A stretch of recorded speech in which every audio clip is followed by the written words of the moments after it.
İran və İsrail arasında atəşkəsin əldə olunması bütün dünyaya rahat nəfəs almaq imkanı verir.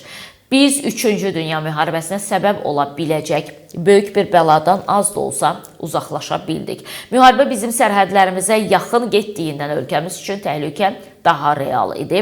Xüsusilə İsrailin raket zərbələri nəticəsində cənubda yaşayan soydaşlarımızın da həlak olması olduqca məyus edici hal idi.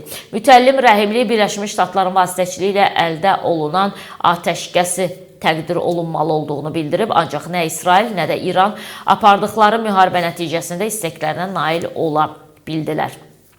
Belə ki, İsrail müharibəyə başlayanda elan etdiyi məqsədinə çata bilmədi, İran da cavab olaraq vəd etdiyi nəticəni əldə edə bilmədi. Bütün bunlar onu deməyə əsas verir ki, İsrail-İran müharibəsi bitməyib, sadəcə olaraq müvəqqəti dayandırılıb. Bu qarşıdurmanın istənilən anda yenidən alovlana biləcəyini unutmaq olmaz. Şübhəsiz ki, yeni müharibə əvvəlkindən daha dəhşətli və dağıdıcı olacaq.